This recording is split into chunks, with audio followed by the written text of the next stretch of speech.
Hola, ¿qué tal? Muy buenas noches a todos. Gracias por acompañarnos en una sesión más, en la cuarta sesión de este curso intersemestral en línea a distancia de introducción a la lírica de los siglos de oro a cargo del Seminario de Estudios Áureos. Pues para mí es un enorme placer presentar el día de hoy pues un tema apasionante, ¿no? La poesía de Don Luis de Góngora, a cargo de dos verdaderos especialistas en el asunto, ¿no? Les presento y le doy la bienvenida a Adriana Contreras García. Ella es licenciada y maestra en letras por la UNAM, hizo dos tesis en torno a Góngora, tanto en la licenciatura como en la maestría, y ahora en su doctorado, que está realizando también en letras, pero en la UAM, ¿no? Nos abandonó. En la UAM está haciendo un estudio en torno a la escritura femenina de los siglos de oro. Entonces, Adriana, bienvenida. Y bueno, también está con nosotros David Galicia Lechuga, que ya conocen de otras sesiones, de sesiones anteriores. David también es licenciado, maestro y pronto doctor en letras por la UNAM.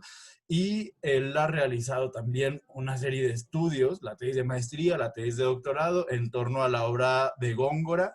Así que, bueno, creo que será una sesión muy fructífera, ¿no? Para todos, en la que aprenderemos pues bastante de este poeta maravilloso del barroco español, o bueno, ya me dirán si barroco o qué, ¿no? Pero bueno, vamos a dar primero la palabra a Adriana Contreras, ¿no? Y posteriormente a David. Así que, Adriana, todo tuyo el micrófono. Muchas gracias, Jorge. Pues muchas gracias a los dos por haberme invitado a esta sesión de los estudios áureos. Siempre es un placer compartir con la gente más joven, con los contemporáneos, ¿no? Con la gente mayor, pues los grandes amores, ¿no? Y uno de esos grandes amores es Luis de Góngora y su obra, ¿no? Pues nuevamente, mil gracias, es un honor para mí estar aquí con ustedes y pues he preparado para esta charla, para este diálogo que tendremos, un pequeño material sobre un soneto que no es de los más conocidos, ¿no? Y por más conocido pues pienso luego en el soneto que empieza con mientras por competir con tu cabello oro bruñido, es decir, no es ese soneto, si era lo que esperaban, pues me temo que no lo tocaré de una manera profunda. Sin embargo, abordaré uno que me parece sumamente interesante por serie de innovaciones que efectuó el poeta. Este es Cosas del alba mía he visto extrañas. Voy a compartirles un material, a ver si... aquí lo tengo.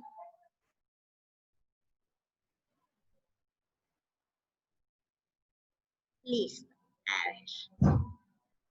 En este he intentado pues ser lo más puntual posible para que pues realmente tengamos oportunidad de dialogar. Yo siempre me he preguntado, ¿por qué los textos áureos, por qué los textos de los siglos XVI y XVII pues nos resultan tan atractivos, ¿no? Si hay tanto tiempo de distancia entre nosotros, lectores del XXI, y estos documentos. Pues hace unos días miraba el Facebook, miraba todos estos memes que han estado surgiendo a raíz de la pandemia, del confinamiento, de todas estas restricciones que hemos tenido, de la nueva normalidad, y miraba uno que ha resultado sumamente productivo. Este es el que proyecto a continuación. ¿No? Yo dije, bueno, ¿por qué mandamos, reposteamos, retuiteamos, hacemos una serie de envíos de este material? Dije, ¿qué es lo que está ocurriendo aquí? ¿Quieres ir conmigo por un elote en octubre, enviar? Y el hombre está muerto de angustia, ¿no? Para saber qué es lo que va a ocurrir, qué respuesta le va a dar. Tras ver este meme y enfrentarme a los sonetos de Góngora, en concreto a este de Cosas el alba me he visto extraña, me doy cuenta de que no somos o no estamos muy lejanos del sentir, pues de los receptores de aquel momento, del siglo finales del XVI, principios del XVII, ¿no? En este soneto, tal como en este meme, estamos viendo a un yo lírico, a un sujeto que está más preocupado por lo que está ocurriendo en su corazón, por sus cuitas, por sus cuidados amorosos, que por lo que está sucediendo en su exterior. Tal como el hombre del meme, como el yo lírico, manifiestan una actitud sumamente individualista, ¿no? Uno podría decir, bueno, el mundo se está cayendo afuera y tú pensando, angustiadísimo, con la respuesta de la persona, ¿no? Con la respuesta de decir a ir, decir a acompañarte por un elote en octubre, ¿no? Uno dice, claro, por eso es tan viva esta escritura, por eso es tan viva la escritura gongorina, porque manifiesta a un receptor, manifiesta a un sujeto, manifiesta las inquietudes que nosotros como lectores del 21 tenemos, ¿no?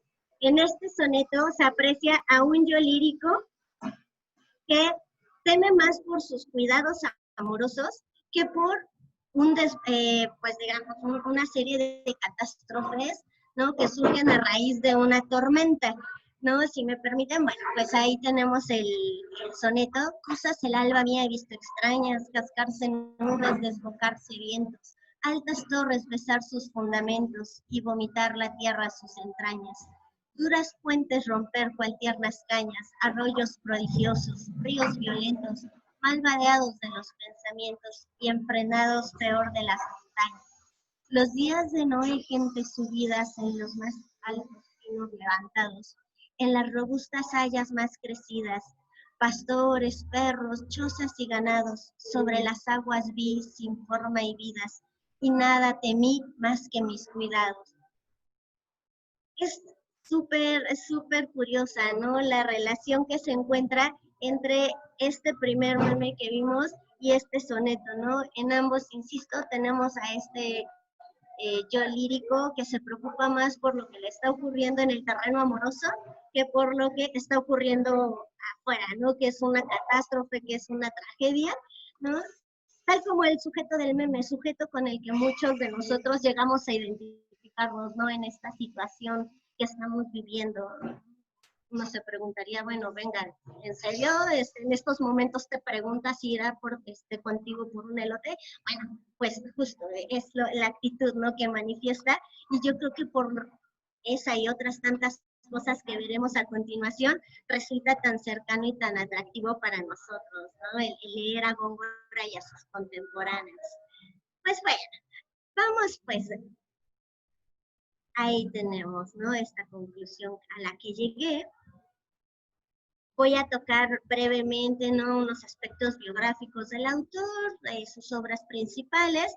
Me voy a centrar en los sonetos, insisto, pero en uno en particular, que es Cosas el alba mía he visto extrañas. Abordaré la riqueza literaria, ¿no? Ya vimos la riqueza vital, ahora vemos la riqueza literaria del texto y unas brevísimas conclusiones que lograremos después de, pues, de un diálogo, ¿no? Pues este poeta que hoy nos reúne nació en Córdoba, ¿no? 1561. Él venía de una familia acomodada y de un linaje renombrado. Es curioso, pero esto siempre me gusta compartirlo. Los apellidos no responden aquí pues al orden en el que nosotros manejamos los apellidos, ¿no? El Góngora era de parte de su madre y el Argote de parte de su padre, ¿no? Uno se preguntará, bueno, ¿y por qué esta tendencia o por qué esta decisión de anteponer el apellido de la madre? En este caso, pues la razón es bien simple, ¿no? La madre era la que tenía las mejores influencias, los mejores contactos, la mejor posición, y por tanto mandaban al inicio pues estos apellidos, ¿no? O este apellido. Este poeta, Góngora, fue nombrado racionero de la Catedral Cordobesa y tuvo unos estudios muy cuidadosos. En su primera etapa estuvo en Córdoba y posteriormente en Salamanca. Sin embargo, y ya ahí empieza la parte interesante de su biografía, en Salamanca se da cuenta de que pues tiene proclividad por el juego, por el contacto con gente que no era muy bien vista en su época, comediantes, toreros, ¿no? Cosa inaudita, ¿no? Cosa que no podía darse en una persona de su raigambre y además en una persona que iba a heredar pues la posición del tío, ¿no? Él iba a heredar justamente el lugar de racionero de la catedral y pues esto resulta escandaloso para su familia. Deja los estudios en Salamanca y empieza ya a involucrarse en las labores del tío. Toma la estafeta y empieza a hacer una serie de viajes por Valladolid y por Madrid, que fueron los lugares donde la sede sentó sus reales, ¿no? Todo ello, pues, lo llevó a vincularse con gente súper importante del momento, en quien él depositó, además, buena parte de su esfuerzo, buena parte de sus esperanzas, y pues lamentablemente nunca obtuvo lo que él quería. Él anhelaba viajar a la Nueva España o a Nápoles, y ninguno de los dos virreyes decidió llevarlo. Entonces, bueno, esto le causa cierto desazón a nuestro poeta y decide que, pues, componer una serie de sonetos, una serie de textos sumamente desengañados, ¿no? Ya en sesiones previas estuve viendo su discusión, ¿no? En torno a este desengaño, ¿no? El desengaño barroco y tal. Bueno, pues de ese mismo desengaño se puede hablar en los sonetos de Luis de Góngora de su última etapa. Y pues nada, al final tiene un remate de vida bastante apesadumbrado. Él muere en 1627 en su ciudad natal y pues sufre un ataque de apoplejía y al poco tiempo fallece, pero además fallece súper endeudado, ¿no? Ahí con una serie de disputas con gente de pues gente de la literatura y tal, y pues todas sus piezas fuertes en el terreno de la política, ¿no? Terminan derrocadas por cuestiones de fortuna, ¿no?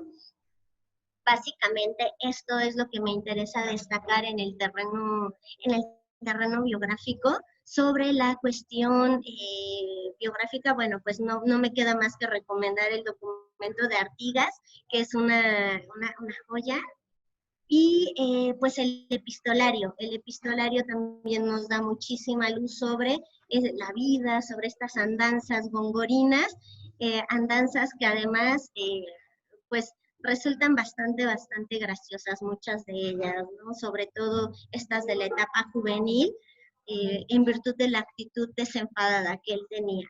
Es muy recomendable la lectura de estos dos documentos. Ahora, ¿qué es lo que ha dicho la crítica sobre Góngora, sobre Luis de Góngora? Es pues un poeta que, como bien mencionaban, ha resultado sumamente atractivo. Se ha estudiado desde el 17, y por estudiado me refiero a comentado. Al hablar de, pues, justo los comentarios, nos encontramos con dos posturas bien polarizadas y bien marcadas.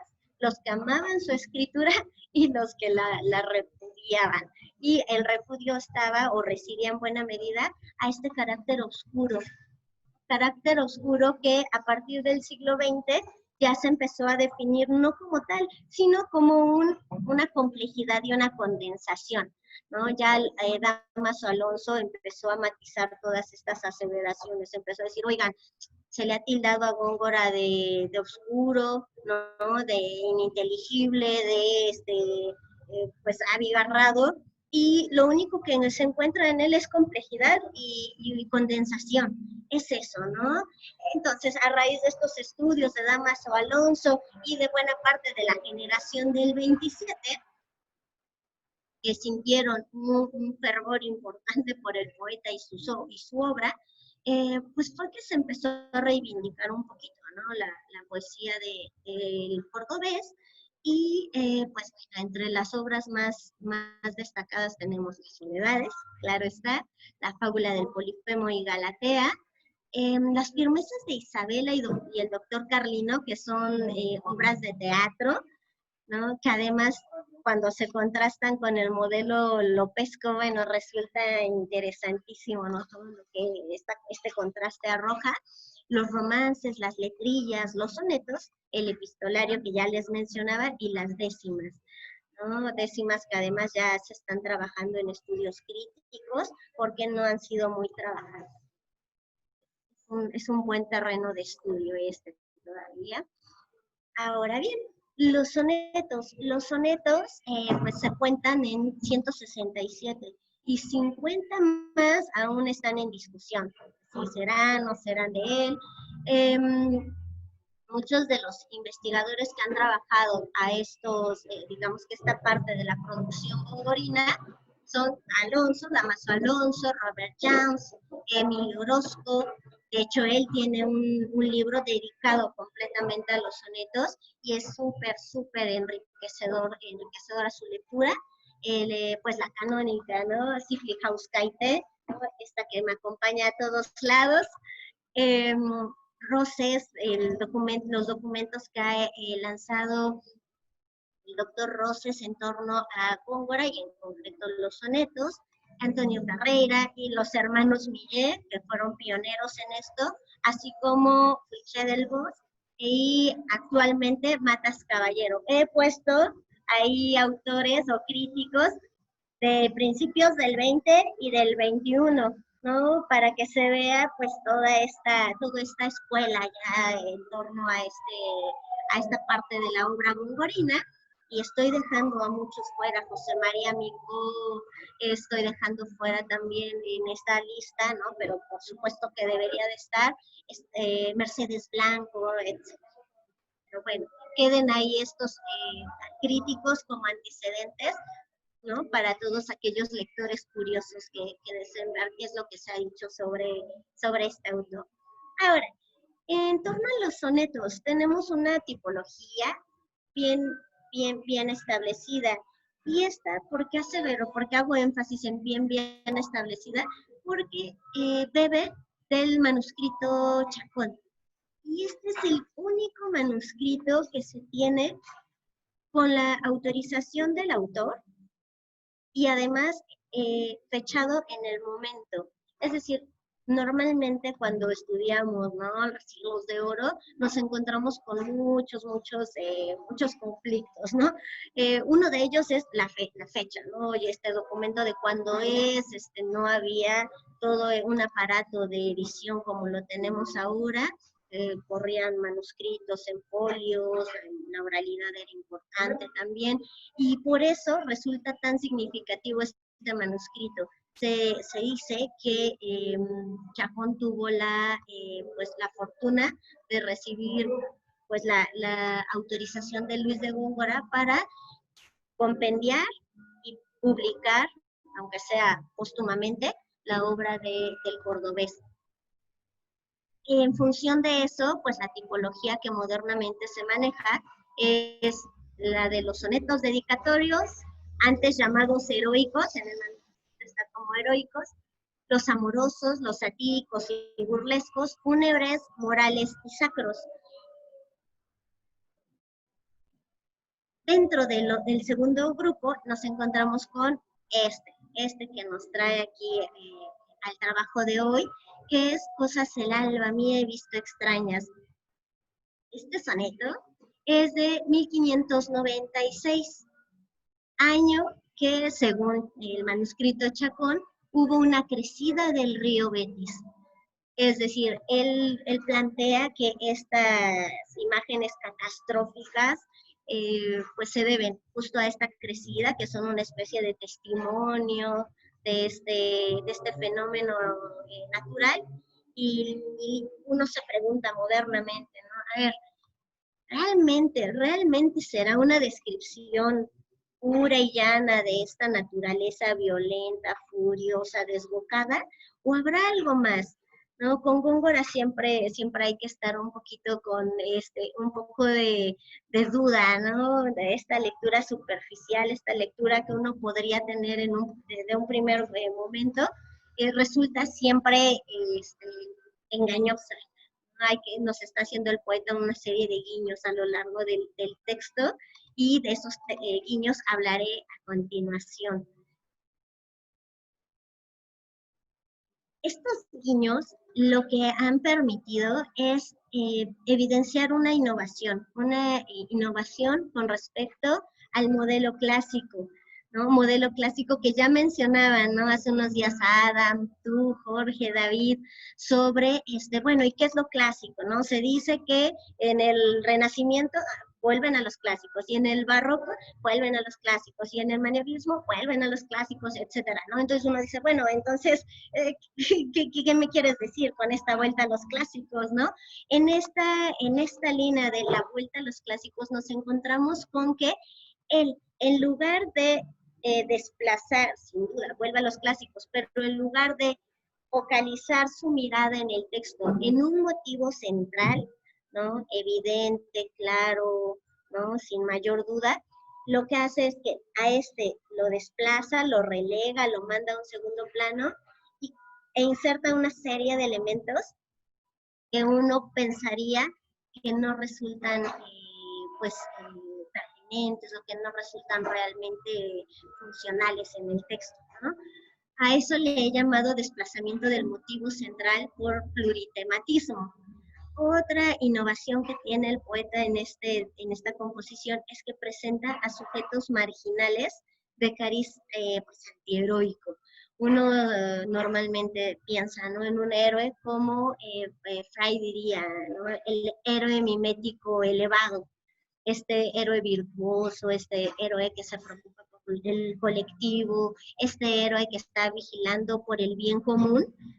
En este caso se pierde, ¿no? Y nos vamos en esta tipología de Fry a un héroe mimético bajo, ¿no? Un héroe que solo piensa en él, un héroe que es, o antihéroe, algunos le podrían llamar, que solamente piensa en sus necesidades y en sus inquietudes. Eso es lo que tenemos en este texto. Nos encontramos también con una voz indeterminada.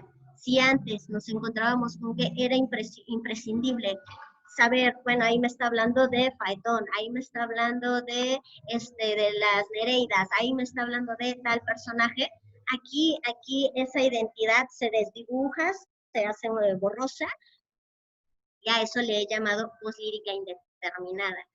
Hay además una interesante relación intertextual, ya veremos en un momentito con qué documentos, con qué textos, y además, pues bueno, vemos a este abordaje de los asuntos clásicos, pero tratados de una manera violenta y extraordinaria.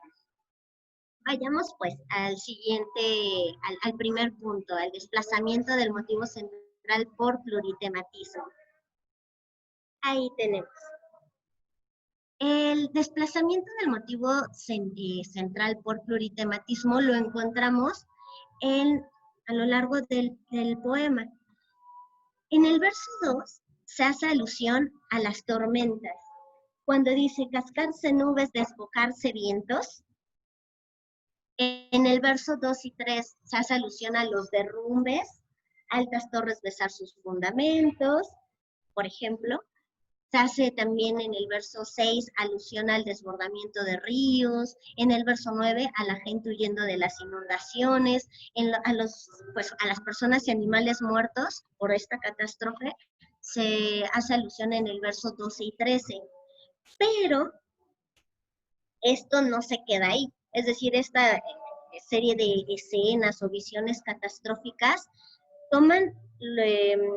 encarnan en los 4 elementos de la naturaleza. Si observamos las tormentas, ¿no?, pues tenemos ahí al aire, al viento, los derrumbes a la tierra, las erupciones volcánicas al fuego, el desbordamiento de los ríos al agua, la gente huyendo de las inundaciones nuevamente al agua, las personas y animales muertos al agua. Entonces nos encontramos con que cada una de estas escenas representa un elemento de la naturaleza. Sin embargo, estos elementos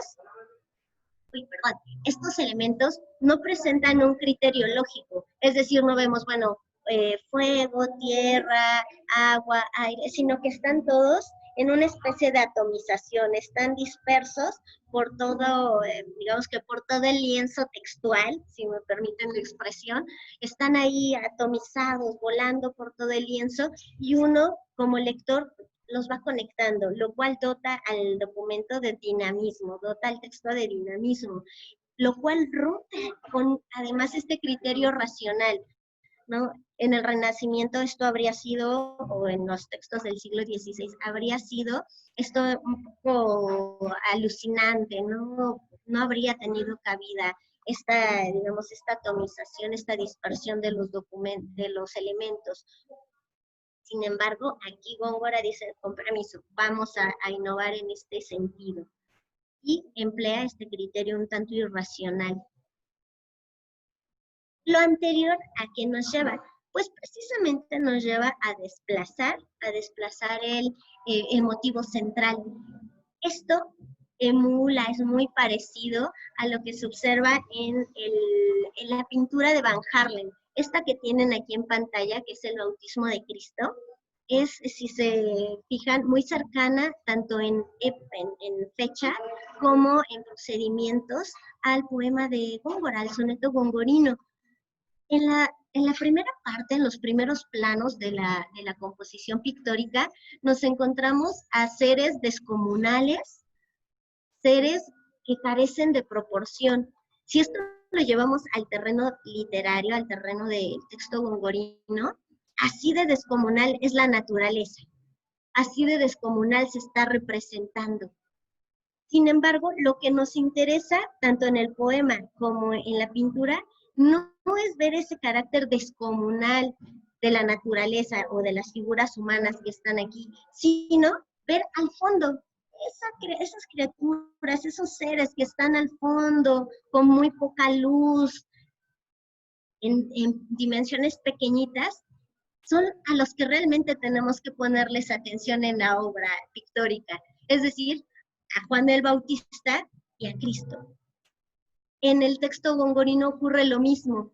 No hay que ponerle atención o no hay que fijarnos en la naturaleza. Eso no es lo que realmente importa en el documento. Lo que realmente importa es ese yo lírico que está sufriendo por el amor. Ese yo lírico que dice, nada me importa más que mis cuidados, háganle como quieran. Se puede estar cayendo el mundo, pero esto es lo que realmente me interesa, ¿no? Ese paralelismo en recursos es sumamente interesante y creo que nos ayuda a comprender pues estos recursos novedosos que está planteándonos Luis de Góngora. Ahora, esto nos lleva a encontrarnos con un sujeto marginal antiheroico, ¿no? ¿Y por qué, insisto, por qué digo que es antiheroico? Porque privilegia su sentir antes que el bien común y además estamos pues ya en el terreno meramente textual ante 4 palabritas sumamente significativas. En el verso 1 y en el verso 14, en ambos versos, nos encontramos con esta mención a su sentir, ¿no? Cosas el alba mía he visto extrañas, y al final, y nada temí más que mis cuidados. Esos 2 versos nos permiten apreciar esta actitud antiheroica de la que les hablaba hace un momentito, ¿no?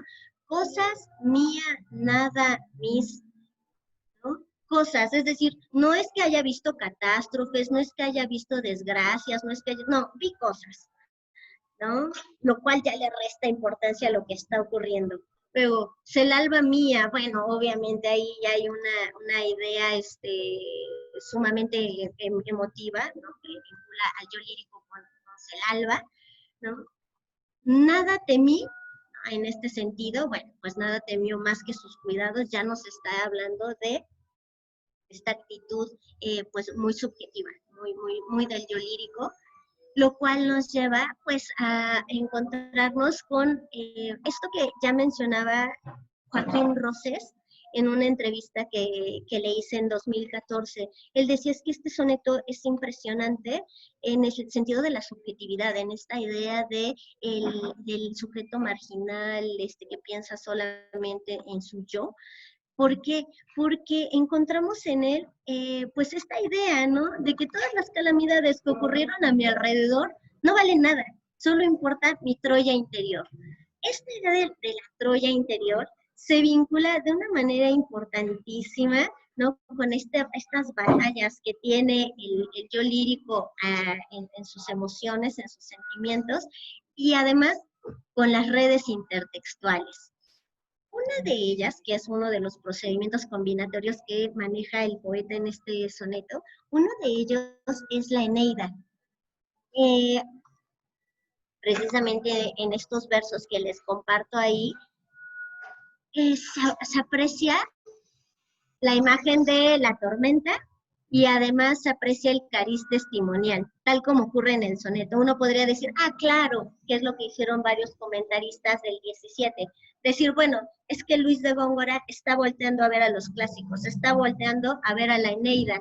Y uno diría inocentemente, sí, claro, está viendo hacia allá, pero lo que no hemos reflexionado lo suficiente es que, oigan, pero ¿cómo es que está mirando a la Eneida? ¿Cómo es que está trabajando estos clásicos? ¿Los está calcando? ¿Los está tomando tal cual? No, él está sin duda recuperando, insisto, el cariz testimonial que se da por medio de Eneas y la imagen de la tormenta. Cuando nos habla, cuando la llama impelida por el furioso austro se precipita, es decir, nos empieza a describir la tormenta y luego dice, aturdido el pastor escucha impensado estrago desde la alta cima de un peñasco. Ya nos pone a este sujeto que está mirando todas las desgracias que están ocurriendo ahí en la naturaleza y además está escuchando, ¿no? Eso es bien importante. Y después retoma esta idea de las desgracias, de las calamidades en la naturaleza, y nos dice que ya Héctor se le manifiesta al sujeto en sueños.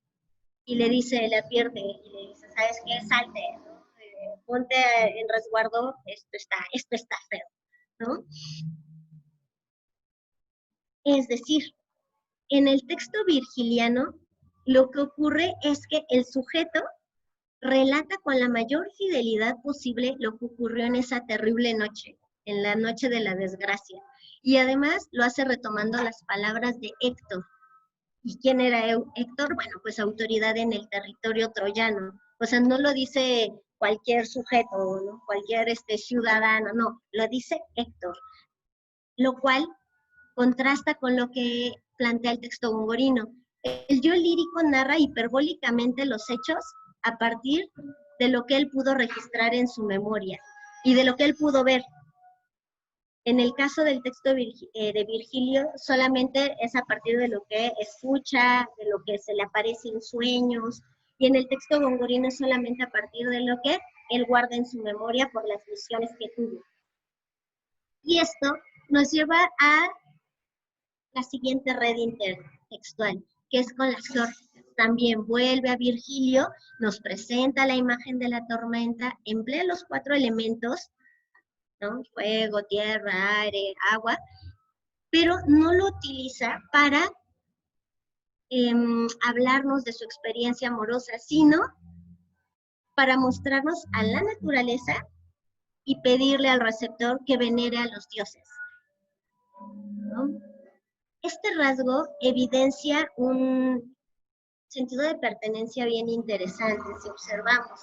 En el texto clásico, uno podría decir, bueno, es que lo que está haciendo es crear un texto, o se está creando un texto para un colectivo. Se está creando un texto para que esa colectividad tome alguna enseñanza, tome algún elemento y lo aplique en su vida. En este caso, pues la veneración a los dioses. En el caso del texto gongorino, no hay nada de eso.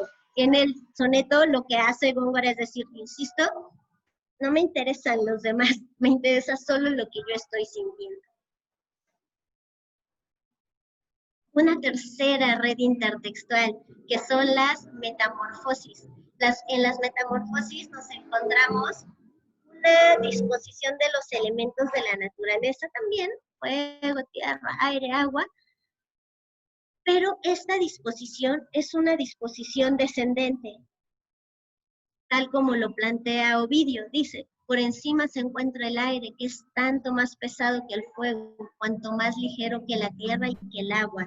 Es decir, lo que hace Ovidio en este texto es disponer a los elementos en la tormenta en función de su densidad y su peso.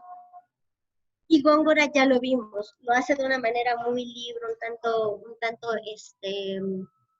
arbitraria, si quieren verlo. Y además hay un elemento interesante en esta comparación.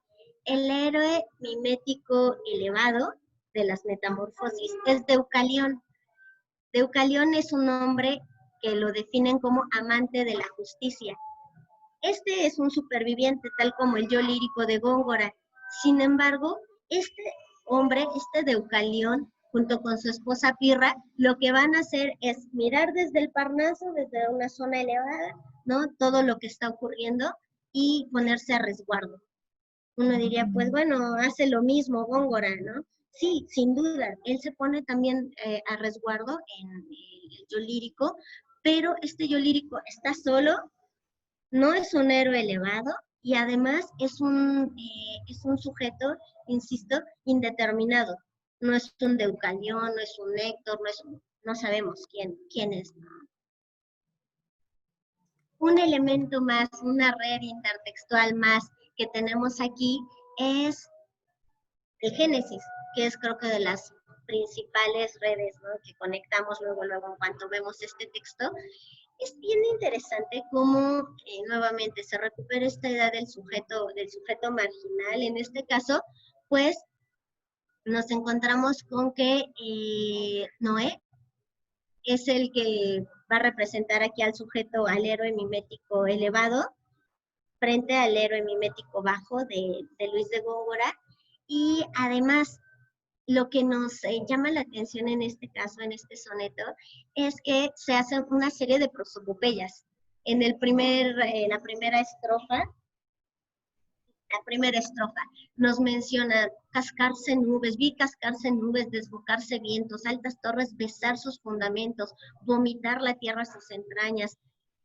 Todo ello responde a una personificación de los elementos, de la naturaleza, lo cual nos permite ver a las acciones demoledoras de la naturaleza volitivas, a diferencia de lo que ocurre en el Génesis, donde todo es obra de una divinidad que está enviando un mensaje, una especie de llamado de atención a la humanidad, ¿no? Esa es una diferencia interesante. Y todo ello nos hace preguntarnos por una discusión que hubo en el momento, que fue la discusión entre, pues justamente, la idea y la imitación, ¿no? Los autores de este periodo lo que se preguntaban era, bueno, ¿qué tenemos que hacer? ¿Copiar a los clásicos tal cual? ¿O es válido que nosotros, a partir de nuestra experiencia, reconstruyamos, reelaboremos a esos clásicos, ¿no? En este sentido, todas estas redes intertextuales lo que nos permiten es eso, es esa confirmación, esa postura gongorina de decir, por supuesto que tenemos que irnos por el lado de la idea, ¿no? Por supuesto que debemos beber de los clásicos, pero no calcarlos, hay que reformularlos, hay que reapropiarnos y hacer que esos clásicos sigan vivos, ¿no? Tal como ya lo vimos hace un momentito con el meme, ¿no? Creo que Góngora logró muy bien su cometido, ¿no? Lo cual, bueno, pues me lleva a plantear esta nueva cara de Góngora. Siempre miramos a este poeta, ¿no? Con esta mirada, pues bien adusta, bien seria, ¿no? Y uno diría, oh, qué hombre pues tan adusto, tan formal. Y cuando vemos su obra, cuando estudiamos sus textos, nos damos cuenta de que era un poeta súper juguetón, un poeta bien lúdico, al que le encantaba la innovación y pues que gustaba de ir haciendo estos guiños, le gustaba de ir planteándole al lector retos, ¿no? En materia, ¿no? en materia mitológica, en materia histórica, él gustaba de hacer esto, él gustaba de poner a prueba a sus receptores y creo que lo ha logrado. Tan lo ha logrado que seguimos leyéndolo, seguimos estudiándolo, seguimos haciendo tesis sobre él y pues básicamente a eso he querido llegar con esta presentación del soneto. Adriana, muchísimas gracias. Sí, claro. Cabe mencionar que adusto en el sentido actual y no gongorino, ¿no? En el sentido de severo y rudo, porque para Góngora adusto es quemado, ¿no? Oscuro. Bueno, maravilloso. Adriana, te agradecemos mucho esta intervención, ¿no? Te agradezco esta charla tan iluminadora. Te agradezco menos que nos hayas antojado los elotes, pero bueno, ni hablar, ni hablar. Me gusta mucho esta comparación que haces de la pintura barroca con la poesía de Góngora, en la que se pierde el foco central, ¿no? En la que parece perderse, desvanecerse el asunto central del cuadro o del poema. Es algo que ya había dicho Jam a propósito. Bueno, Jam lo compara con Bruegel, ¿no? Las soledades las compara con Bruegel el Viejo, que es como estas pinturas de Encuentra Wally, ¿no? El motivo central está perdido entre un mar de cosas, y eso que tú llamas pluritematismo, y bueno, me parece muy acertado, ¿no? Y yo diría con Joaquín Roses, ¿no? Un poco el poema dice... trata de un autor, de un yo lírico que dice, no, nada de alrededor me importa, no solo mi Troya interior. Pero también es una manera del poeta de decir, mis cuidados de amor, ¿no? Mis cuitas de amor son tan grandes, ¿no? Tan catastróficas como las más grandes catástrofes de la Tierra, ¿no? O sea, mis desgracias de amor se parecen a Pompeya, se parecen a la erupción del Etna, se parecen al diluvio, ¿no? Es una grandilocuencia, creo que propia de poetas. Bueno, muchas gracias, Adriana, y bueno, sin más, David, por favor. Por mucho que me encanta la presentación de... Ah, perfecto. Ay, perdón. No te preocupes, no te preocupes. Muchas gracias, quedó muy bien. Me va a penar mucho tener que ser la segunda voz porque pues creo que ya te llevaste el escenario completamente. Y voy a hacer... Y al final voy a ser un poco bastante repetitivo. Entonces, pero creo que eso es bueno porque indica que vamos por buen camino, ¿no? O sea, son las mismas ideas, estamos describiendo exactamente lo mismo. Entonces, lo que a mí me gusta... Ahora se pelean. No. No seas amarranavajas, Jorge. Abrazos, no balazos. Bueno, abrazos ahorita no, más tarde. Virtuales. Virtuales. Vale. Entonces, lo que a mí me gustaría es hablar un poco sobre la variedad gongorina. Muchas veces nos centramos, o sea, cualquiera que haya tomado un curso sobre Góngora, que lo vea en la escuela, o que ya lo estudie, lea los artículos dedicados a él, va a notar que hay, digamos que, una atención excesiva, bueno, no excesiva, pero sí, porque finalmente es muy bueno lo que se escribe, pero que al final, por poner atención en el polifemo, en las soledades, en los sonetos, nos olvidamos de que estamos ante una obra inmensamente variada, ¿no? Y muchas veces nos quedamos con esta imagen del Góngora adusto, como decía Adriana, de que es un señor muy elevado, cuando en realidad es un universo poético enorme que abarca muchísimas cosas. Entonces, para empezar, yo veo un poco a Góngora como ese poeta que representa el paso del Renacimiento al Barroco. ¿Y por qué digo esto? Es porque en Góngora vamos a encontrar todas las características de la poesía del 17. Básicamente, esto es lo que lo hace al autor canónico del 17. Todos escriben como Góngora a partir del 17 y eso explica por qué tiene todas las características que tendrán los poetas, simplemente porque son sus seguidores. Pero estas no nacen de la nada, sino que nacen de un contexto renacentista. Cada innovación gongorina surge dentro de una propuesta inicial, como vamos a ver. Y bueno, ahora voy a ser un poquito esquemático. hay varias áreas de la poesía gongorina que podríamos dividir y que finalmente se acaban entremezclando. Por ejemplo, empezar con la poesía italianizante. Como ya habíamos dicho en sesiones anteriores y como también marcó muy bien Adriana, el principio de la poesía en el Renacimiento yace en la imitación, y esta imitación puede ser de un autor único o de un autor múltiple. Entonces, al inicio de su carrera poética, Góngora escribe una serie de sonetos que se pueden considerar como traducciones de poetas italianos, ¿no? Esto es lo que vamos a llamar la poesía italianizante, pero que se va transformando. Como ya mostró Adriana, se parte de esta base clásica, de esta base italiana, pero Góngora lo transforma a través de recursos formales. Por ejemplo, mete hipérbatos, metáforas, más color, y también transforma en cierto sentido los temas. Mientras que el amor, por ejemplo, hablando del amor, en los sonetos italianos puede ser muy neoplatónico, muy ideal, muy elevado. Góngora mete algunos elementos de sensualidad. Y finalmente, conforme va avanzando su carrera poética, deja de escribir estas traducciones y empieza a mezclar elementos venidos de aquí y de allá. Un verso de este poeta, un verso de este otro, y crea poemas completamente nuevos, así como canciones y otro tipo de poesía elevada, que nace en esta tradición italianizante de la que Góngora es heredero. Y Góngora hace esto para demostrar que puede controlar este lenguaje poético, para demostrar que es uno más del grupo.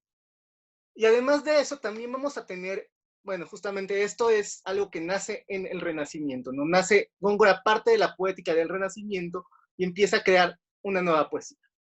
Al mismo tiempo que está formulando estas bases, al mismo tiempo que se está demostrando como yo soy un poeta serio, se suma a una ola que conocemos como el romancero nuevo, y que él encabeza junto con Lope. El romancero nuevo es, digamos que desde el Marqués de Santillana, el romance había sido desterrado de las formas poéticas cultas en castellano.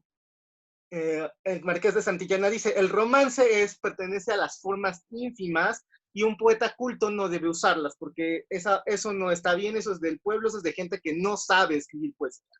Entonces, la generación de Góngora va a reaccionar ante estos planteamientos y va a decir, no, por supuesto que el romance tiene algo que decirnos. Y en ese sentido, Góngora y Lope son como estas cantantes, y también algunos varones, que han retomado la tradición lírica popular.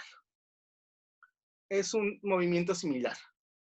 Góngora y Lope eran como la Natalia Lafourcade o la Mon Laferte de su época. ¿Y qué es lo que pasa con ellas? Si uno las escucha, sin duda tiene presente estos ritmos del bolero, del son jarocho, por ejemplo, de toda la tradición lírica popular mexicana. El romancero es también una tradición lírica popular para Góngora y para Lope. Pero no es solamente que la retomen o que la repliquen, sino que también la transforman, le dan moldes cultos. ¿Qué es lo que pasa, por ejemplo? Todos ubicamos algunas canciones de Natalia Lafourcade que están muy metidas en el pop y en el rock, sobre todo de sus comienzos, hasta que ya empezó a meterse completamente en esta lírica y ya canta en Disney, recuérdame, ¿no?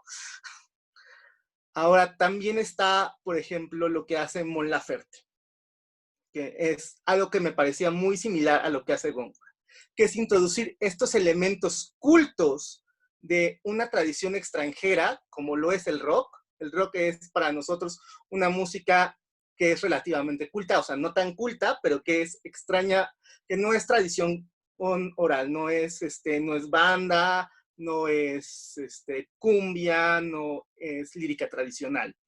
Es un elemento importado que justamente por su importación, cuando lo escuchamos de una forma culta, aunque también en su momento, cuando nace, nace de la tradición popular, que es también lo que pasa con la poesía italiana. La poesía italiana tampoco era culta en su época, pero cuando se traslada, se transforma en una forma culta. Entonces le van a poner, justamente va a haber una mezcla de estos moldes tradicionales, donde vamos a tener temas tradicionales con formas cultas, como lo que pasa en una canción, por ejemplo, como Amárrame de Mon Laferte, que claramente tiene este sonido, este ritmo, incluso esta voz que viene de la lírica culta, por ejemplo en el Cúrame y Enférmame de poco a poco, pero que tiene un riff que es increíblemente rock. Entonces, lo mismo pasa con los romances gongorinos, que están en este octosílabo, que es muy tradicional, pero al que le va a meter justamente metáforas procedentes de la tradición italianizante. Y me gustaría ejemplificar eso con un romance que escribe Góngora en 1590, donde retoma la canción de una niña que ha perdido a su amor, que es algo muy nacido en la tradición lírica del romance, que es el Friedenland o la cantiga de amigo. Y entonces, esta niña justamente tiene un diálogo con su madre que es otro elemento popularizante, ¿no? Siempre recordamos al Habib y mamá, mamá, el Habib se me fue, entonces, que son elementos de la cultura popular medieval. Y Góngora lo retoma, pero justamente lo transforma poniéndole metáforas que vienen de este mundo de la lírica italiana. Y dice, dícele su madre, hija, por mi amor, que se acabe el llanto o me acabe yo. Ella le responde, no podrá ser no. Las causas son muchas, los ojos son dos. Satisfagan, madre, tantas sin razón, y lágrimas lloren en esta ocasión, tantas como de ellos un tiempo tiró flechas amorosas el arquero Dios. Ya no canto, madre, y si canto yo, muy tristes endechas mis canciones son, porque el que se fue, con lo que llevó, se dejó el silencio y llevó la voz. Llorad, corazón, que tenéis razón. Es decir, se nota que domina justamente esta línea tradicional, ¿no? Todo lo escuchamos y es un romance perfecto, un cantarcillo, una cántiga de amigo perfecta, pero introduce algo que no había estado en esa lírica tradicional. Justamente esta figura de amor que es perfectamente culta porque viene de la tradición clásica y entonces la mete para decir algo complicado también, que es las lágrimas que tengo son tantas como las flechas con las que me enamoró Cupido. Entonces ahí vemos cómo se van mezclando tradiciones y crean un lenguaje nuevo, un lenguaje que justamente por eso le va a dar nombre al romancero nuevo. Ok. Junto con, tenemos a Góngora que por un lado está haciendo poesía italianizante y que por otro lado está recuperando el romancero nuevo y que también va a dar nuevos temas al romancero nuevo. El romancero que era muy noticioso, muy de batallas, ahora va a tener nuevas formas, que son las interesadas justamente por lo extraño, por lo otro, que vamos a tener romances moriscos, romances piscatorios, romances de pastores e incluso romances cortesanos. Al mismo tiempo que está haciendo esto, que está recuperando el romancero y que está adoptando la lírica italianizante, Góngora crea una poesía burlesca, una poesía que hunde sus raíces también dentro de la cultura popular y también dentro de formas, digamos, que se oponen a la lírica culta, pero que nacen también de esta lírica culta, como por ejemplo son los sonetos de Verni, que es un poeta italiano que reacciona en contra de esta corriente petrarquista y se burla de ella. Entonces tenemos justamente esa poesía burlesca donde Góngora se basa mucho en la parodia para desmembrar todo lo que se consideraba como elevado y bien construido y burlarse también de, en este sentido, hasta burlarse de él mismo, que está haciendo exactamente lo mismo que todos estos poetas cultos. Bueno, entonces esta poesía cortesana se va a desarrollar sobre todo en formas del octosílabo, como son las letrillas y los romances, pero también va a terminar desarrollándose en los sonetos, porque desde muy pronto en Italia los sonetos se utilizaban para la poesía burlesca. Entonces esto abre un espacio para meterlo dentro de los endecasílabos y vamos a tener incluso canciones que son metros muy elevados, que van a ser burlescas.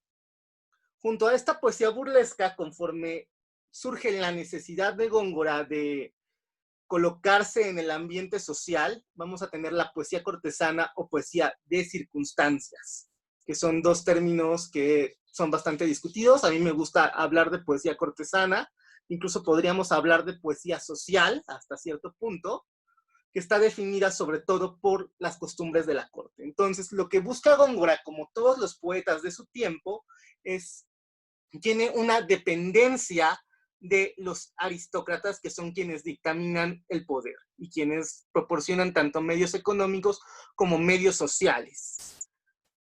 Justamente hay una idea de que uno tiene que ascender. Góngora pertenece justamente a esta clase nobiliaria, pero es una clase nobiliaria que no es como los grandes aristócratas, no son los duques de Alba, pero que comparten con ella la idea de que hay una unidad en la familia nobiliaria y que cada miembro es responsable por los otros y que debe procurar ascender a su familia en lo que sea posible. Entonces, Góngora básicamente se convierte en el patriarca familiar y tiene que ayudar a sus sobrinos, a sus sobrinas, a enriquecer y colocar a su propia familia en un lugar más elevado del que lo encontró. Y para esto justamente tiene que recurrir a quienes tienen el poder tanto localmente como, digamos, en ámbitos universales. Entonces va a ser una poesía cortesana con la que crea una imagen del noble que lo demuestra como un personaje elevado y admirable. Y justamente al darle esto le confiere estatus. Un noble no es noble, bueno, es primeramente noble porque tiene esta función guerrera y porque empieza a tener esta función administrativa después de que la función guerrera va desapareciendo virtualmente. Pero para conservar la función administrativa tiene que demostrar que pertenece a la clase aristocrática. Entonces, básicamente, los poetas se convierten en unos voceros que continúan diciendo, este personaje que yo estoy alabando pertenece a la clase aristocrática. Y entonces el aristócrata obtiene reconocimiento y el poeta obtiene privilegios y además se muestra como cercano a la clase aristocrática, lo que lo coloca en un punto más elevado. Es decir, dicen, este poeta es el bueno porque está cerca de los círculos de poder. Okay. Entonces, pero también todas estas, digamos, 3 o 4 líneas se van a ir entremezclando entre sí. Entonces vamos a tener, por ejemplo, en el Romancero Nuevo, poesía burlesca. Vamos a ver que la poesía italianizante incluso se va a ir convirtiendo también en burlesca, se va a hacer una parodia de la poesía italianizante. Y finalmente en la poesía cortesana, como es una poesía social, va a implicar también las burlas, porque pues no podemos en nuestras relaciones sociales ser siempre serios, sino que tenemos que también generar humor. Y cuando yo me río con un aristócrata, muestro que pertenezco a la misma clase social del aristócrata. Entonces el poeta se coloca mediante la risa en este mismo plano y se demuestra como cercano a ellos. Entonces la poesía cortesana también se transforma. Ya no es solamente esta poesía seria que da una imagen elevada y moral del alabado, sino también una poesía que demuestra la cercanía del poeta a los círculos de poder, ya que puede reírse y burlarse de ellos. Y este punto es finalmente donde llegamos a los grandes poemas que escribe Góngora en 1612 y 1613, la fábula de Polifemo y Galatea y las soledades, de los cuales trataré de hablar un poquito más a profundidad, pero que justamente es este intento de demostrarse como el gran poeta de España. Ya era, digamos, uno de los poetas más reconocidos, Góngora, porque aparece en esta compilación de Flores de Poetas Ilustres, y es el que tiene más poemas de todos los demás poetas. Esto le da un lugar asombroso para los receptores y para los lectores de poesía. Pero en este momento Góngora decide usar 2 metros muy interesantes para demostrar que él es el mejor poeta de España, que son la octava real, que es un metro muy elevado, y curiosamente un metro de poema épico, y la silva. Crea así la silva, que son una combinación de heptasílabos y endecasílabos con rima consonante, y que pueden dar lugar a un poema que puede extenderse larguísimamente, como Las Soledades, que cada una de sus dos partes tiene algo así como 1000 versos, un poco más, un poco menos. Entonces, Góngora, cuando toma estos metros, decide demostrar que él es el gran poeta porque usa metros pertenecientes al gran lenguaje épico. Y con esto se coloca justamente en la línea de los poetas épicos. Pero vamos a ver que su construcción es muy distinta a lo que la gente esperaba. Entonces tenemos por un lado que construye una fábula mitológica como muchos ya habían hecho, como hará por ejemplo Marino, pero también otro gran poema que trata de ajustarse dentro de la línea de lo épico y de un alto lenguaje elevado. Y finalmente, como una evolución que se va dando lugar dentro del romance, se construye la fábula burlesca. Había justamente como el polifemo pertenecía a un género que es el poema mitológico, que era muy utilizado desde la España medieval, que es narrar un cuento mitológico en forma romance. Y en este caso, en el caso del polifemo, Góngora recurre a la octava real, pero también construye desde muy pronto estas historias que serán las de Ero y Leandro y las de Píramo y Tisbe en el romance. Y lo que hace es burlarse de esas formas, burlarse de los personajes mitológicos, que era también ya una tendencia del Renacimiento. Los poetas sevillanos, los poetas italianos se empiezan a burlar como un juego de las formas clásicas. Pero Góngora lleva esta parodia a sus últimas consecuencias, y no solamente se trata de burlarse de estos grandes mitos, sino también de mostrar un lenguaje poético que los construye, que puede pasar de un registro a otro, que puede pasar de un registro culto a uno burlesco en un segundo. Entonces, muchas veces tenemos una cuarteta de romances que es un lenguaje muy elevado, que habla de, por ejemplo, Píramo como un muy bonito señor que tiene no sé, que es muy hermoso, y después se burla de él, encuentra alguna característica física para burlarse de él. Que además no es inocente, son 4 fábulas burlescas las que escribe Góngora, y no es inocente que escoja los mitos de Erol y Leandro y de Píramo y Tisbe, porque son los mitos que representan el amor, y el amor hasta su última consecuencia, que es la muerte. Y Góngora al burlarse de estos personajes, se burla también de ese concepto de amor que dice que el amor tiene que llegar hasta la muerte. Básicamente él le va a dar la vuelta y va a decir, el que muere por amor en realidad es un idiota. Y junto a esta fábula burlesca, vamos a tener finalmente una poesía de tipo moral que caracteriza sus últimos años, donde va a reflexionar también sobre la muerte. Entonces, Góngora es un poeta muy variado, que construye que tiene una variedad distinta de temas y una forma de construirla muy distinta, y que además lo va a entremezclar todos estos temas y también todas estas formas de hablar. Ahora, va a haber algo que le va a dar unidad a esta poesía, que es lo que nosotros llamamos el conceptismo. En realidad lo llamamos conceptismo siguiendo un poco a la retórica de Baltasar Gracián y de Tesauro, que dijeron a la mitad del siglo XVII que la mejor poesía se basaba en el concepto. ¿Qué es un concepto? Gracián lo define como un acto del entendimiento que vincula 2 elementos del mundo. O sea, básicamente una metáfora, un símil. Ahora, para la poética de estos, entre más alejados estén estos 2 elementos, mejor y más construida está este concepto, porque demuestra la capacidad ingeniosa, la capacidad intelectiva del poeta de encontrar las similitudes entre los objetos del mundo. Y esta capacidad intelectiva se construye al modo de la agudeza.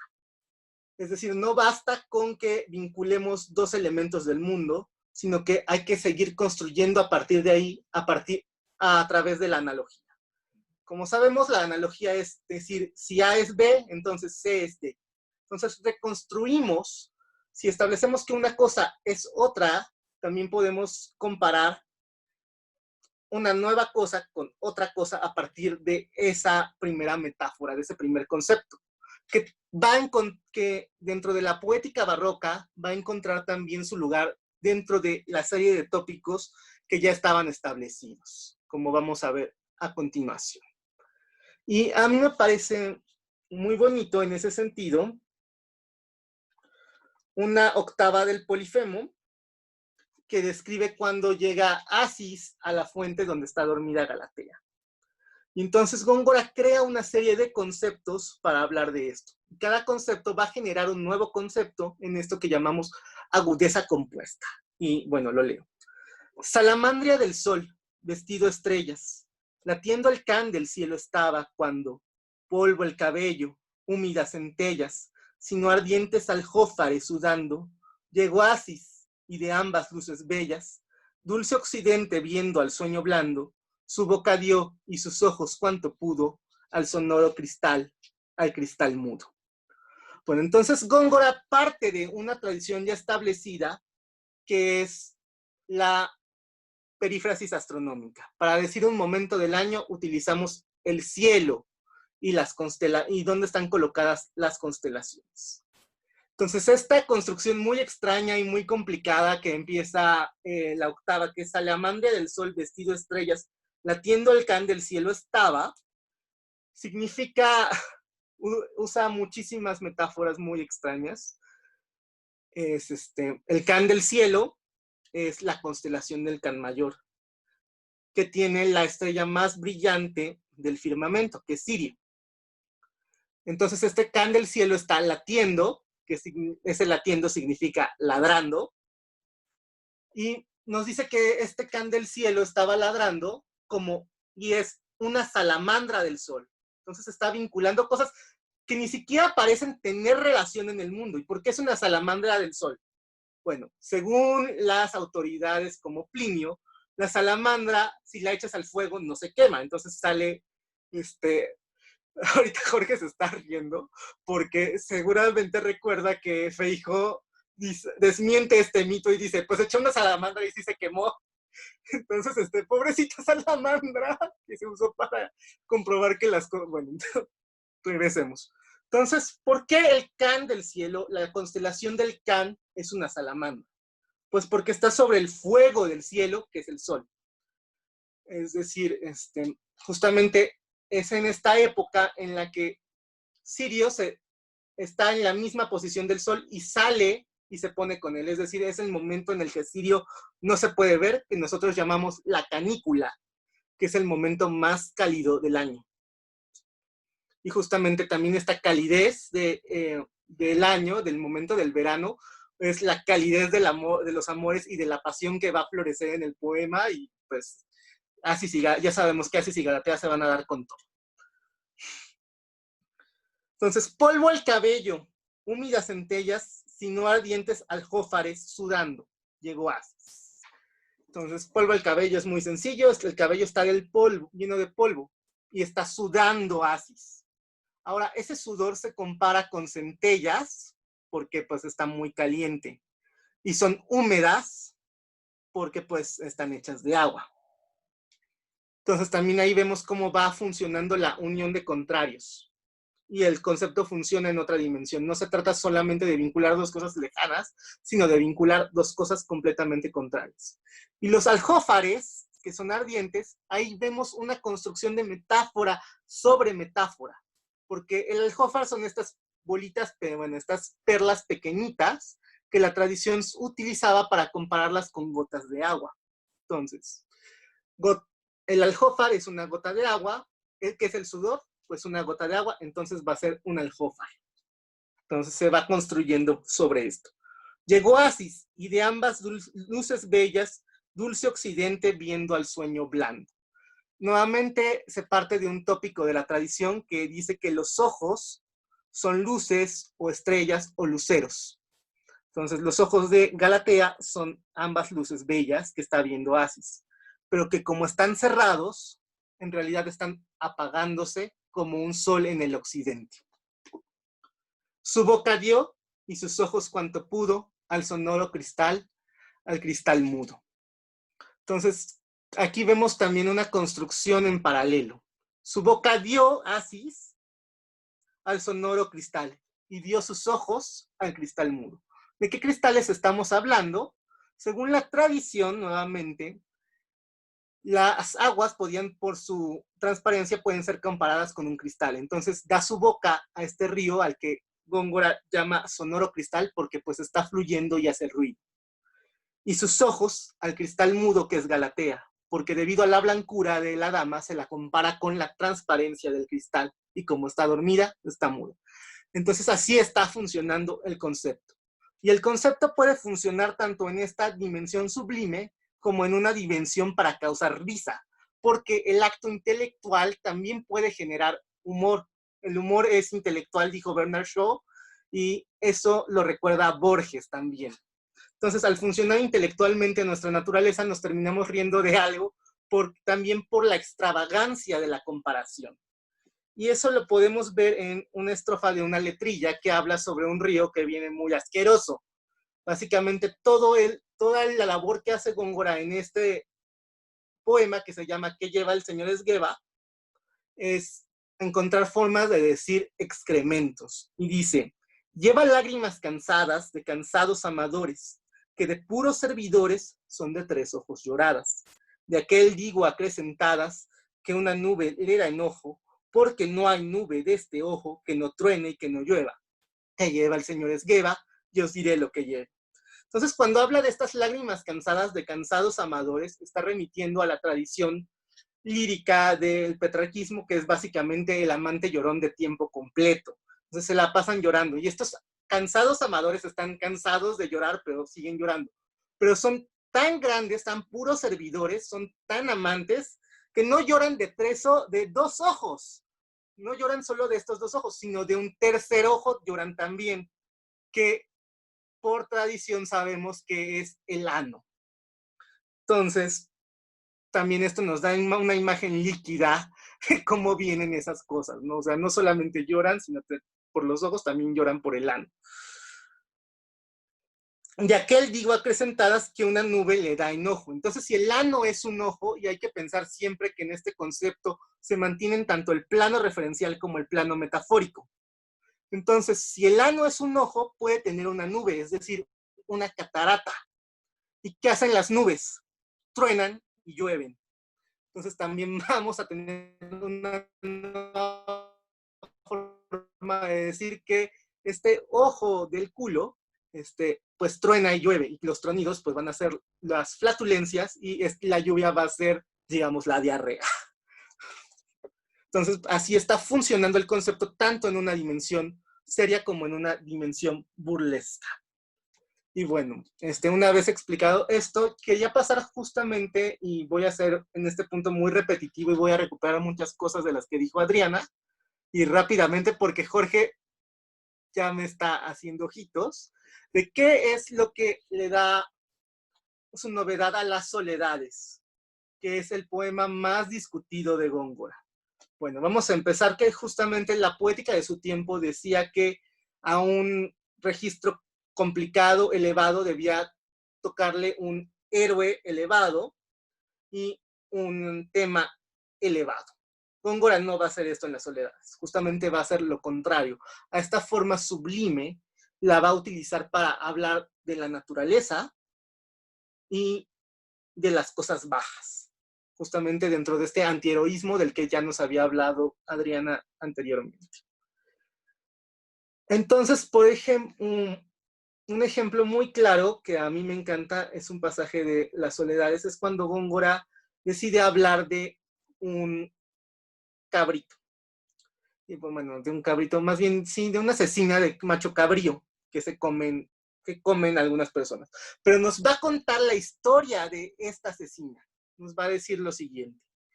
El que de cabras fue 2 veces ciento, esposo casi un lustro, cuyo diente no perdonó a racimo, aun en la frente de Baco, cuanto más en su sarmiento, triunfador siempre de celosas lides, lo coronó el amor, mas rival tierno, breve de barba y duro no de cuerno, redimió con su muerte tantas vides, servido ya en cecina, purpúreos hilos es de grana fina.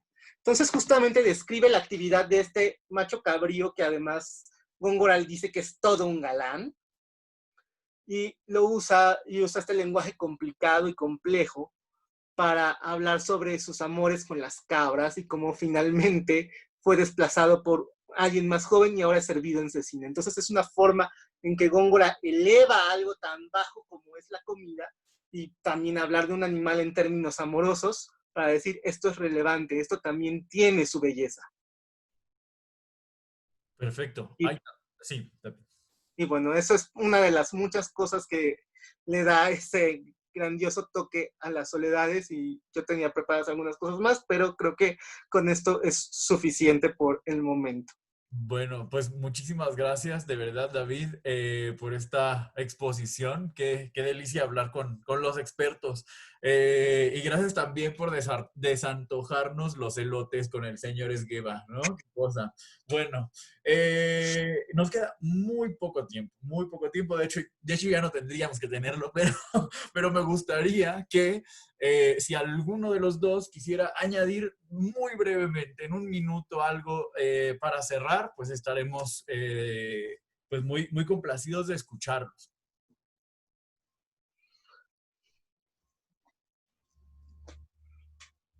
Pues básicamente, lo que siempre menciono cuando hablo de Góngora y de, bueno, en general de la literatura, no hay mejor forma de homenajear a un autor que yendo a su obra, ¿no? Yendo a las fuentes, a beber de esa agua cristalina. Nosotros sin duda estamos ya presentando nuestra lectura, ¿no? Que está cargada además de buena parte de nuestra historia vital, de nuestra historia en el terreno literario, pero no hay como que los lectores, ¿no? Vayamos a los documentos, los lectores nos enfrentemos a los textos. En el caso de Góngora, le perdamos ese miedo, sin duda, cuando empezamos en el segundo año de la carrera a abordar este tipo de textos, y llega uno con un poco de temor, ¿no? Es que me han dicho que es súper difícil y no se le entiende, y eso es como para elegidos, y nada, ¿no? Estamos viendo que es una lectura súper vigente, con elote o sin elote, pero es un texto que nos habla de lo que vivimos, de pues esas experiencias que nos mueven, y bueno, pues nada mejor que encontrar esos espejos en los textos, esas respuestas en los textos, y pues nada, ¿no? Esa sería mi invitación. Acerquémonos a Góngora y perdamos un poquito ese miedo. Maravilloso, sí, por supuesto, ¿no? Todo el mundo dice, ay, Góngora, el poeta oscuro, el poeta para iniciados, ¿no? Como dices tú, Adriana. Y en realidad es que cuando uno le entra en serio a los barrocos y agarra algunas claves, ¿no? Que son esenciales para desentrañar esa poesía, uno se da cuenta que no solo es oscura, es luminosísima, ¿no? Es transparente. Hay poca poesía tan transparente y tan clara. Pues mil gracias. David, bueno, ahora eso que decía Adrián me parece importante, ¿no? O sea, ir al texto en cuestión y no sé, ¿tú nos podrías decir, por ejemplo, en dónde leer a Góngora? Es el freak de la Y edición. podría. Ajá. Creo que justamente la única forma de cerrar es justamente con esta invitación a la lectura. Hay muchas ediciones de Góngora, de hecho yo creo que personalmente actualmente es el poeta mejor editado de todo el siglo de oro español, con la quizás excepción de Garcilaso. Tenemos ediciones críticas de toda su poesía. Yo recomiendo muchísimo, por ejemplo, para leer Las Soledades, está la edición de Robert Jump en Castalia, que es una verdadera maravilla. Las Soledades se deben leer en esa edición. Hay algunas otras ediciones, pero esa es la mejor, la más hermosa.